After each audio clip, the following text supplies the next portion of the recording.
Good day, everyone. I'm Meldrin R. Polopot, a licensed professional teacher practicing my profession for more than 7 years in Del Gallego, Camarines Sur, Philippines, as Grade 1 advisor at Santa Rita Elementary School. I am also a part-time assistant professorial lecturer at Polytechnic University of the Philippines, Ragay Branch, Ragay, Camarines Sur, Philippines. This research entitled The Competencies of Teachers Across Gender Preferences in Division A, Basis for Capacity Building Program is my master's thesis at Polytechnic University of the Philippines Open University System under Master in Education Management program. Let us begin with the introduction. Teachers in the Philippines are expected by the society as an examples or models of good morals and conduct. Hence, the community where they teach is expecting of to carry out and possess the competence and high moral values based on culture and norms. Even though the society is gradually accepting the homosexuals and different gender preferences, teachers which are not straight may encounter challenges that may affect their competence. Conflict may arise if there is a struggle to the expectations, principles, and norms of society. Here in the Philippines, people who have other gender preferences are tolerated, but they are bounded on stereotyping and labeling. There are expected occupations that each gender should enter. For instance, men are expected in works which needs manual labor and physical strength like armed forces and the Bureau of Fire Protection, while women are expected in jobs that needs mother-like roles like education and nursing. Other gender preferences like gays are expected in works like beauty parlor and comedy bars. This research was conducted at the 1st Congressional District of Camarines Sur. The researcher attempted to identify or determine if the challenges of their gender preferences affect on their competencies. The researchers sought to answer the following questions. What is the demographic profile of the teachers based on their age and civil status? What is the level of competency of teachers in this division when it comes to their competencies? What are the challenges met by the teachers in regards of their gender preferences while practicing their profession?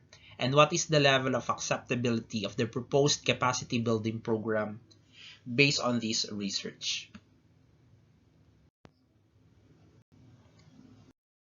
This study used the following theories as its frameworks or bases to better understand and serve as guides in creating tools for its measurement.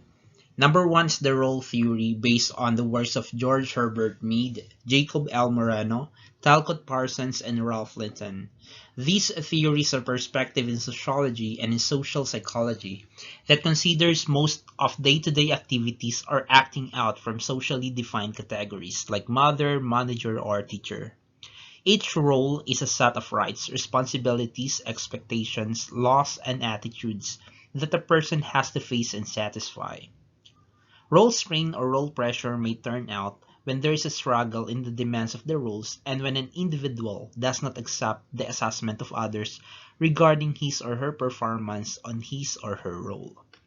Second one is masking. It is a process in which an individual changes, hides, or masks their true personality to correspond to social pressure. This theory was based on the works of Ekman (1972) and Friesen on 1969.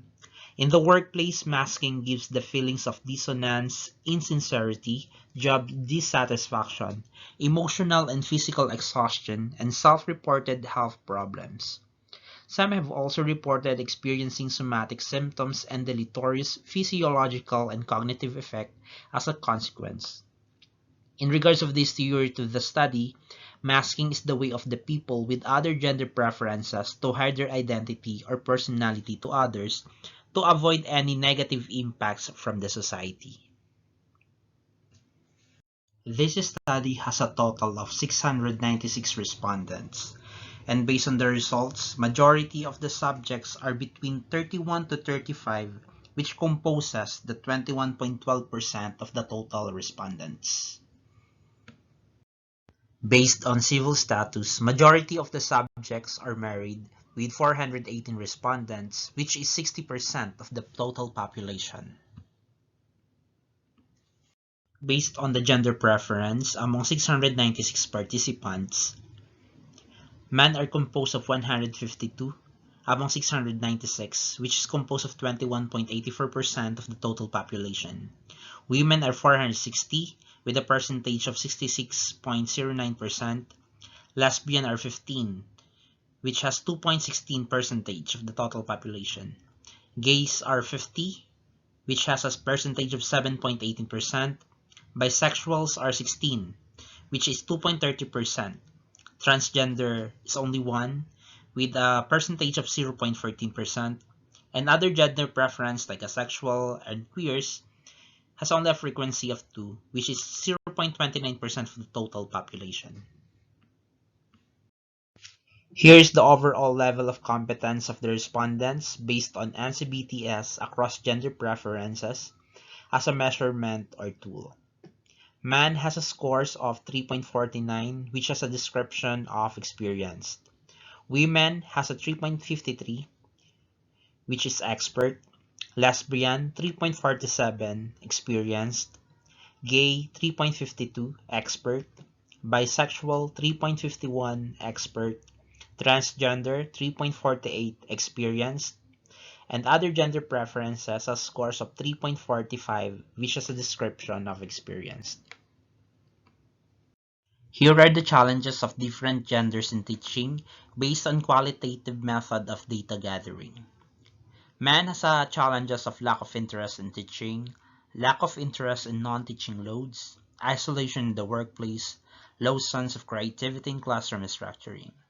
Women has a difficulty to work with coworkers, difficulty in transportation, conflicts in family time, difficulty in husband, difficulty in handling subjects that requires manual force. Other gender preferences like lesbians, gays, bisexuals, and others has the challenges of lack of interest in teaching, temper management among pupils, dress codes, same-sex relationship, frustration in biological nature, negative thinking of parents, difficulty in handling pupils' queries regarding gender preference. Based on research or study, here are the conclusions. Gender preferences possessing female-like traits got the highest scores in terms of level of competence using the NCBTS with a description of expert. These gender preferences with female-like traits are women, gay, and bisexual. On the other hand, gender with male characteristic got a description of experience using NCBTS and have lower scores compared to women, gay, and bisexual. These genders are man and lesbians. However, the transgender and other gender preference got the lowest scores in the level competency using NCBTS. Men, women, and teachers belong to LGBTQ agree on some problems. However, the difference of their problems relies heavily on their gender. LGBTQ teachers' common problems were based on stereotyping, labeling, and discrimination from the society. These problems brought negative impacts on themselves and their way of life. Teachers with different gender preference need a program that will boost their self-esteem and work that will increase their competency in NCBTS. A program that will uplift their personality as teachers and will promote gender empowerment and equality. The proposed capacity building program based from this study is highly acceptable to the target users. The recommendations based on this study are: 1. Encourage teachers to finish their graduate studies and pursue to attend more trainings that will help teachers them to enhance their skills and competencies in teaching. Trainings and aiming for higher educational attainment will give them opportunity to set their goals in their career.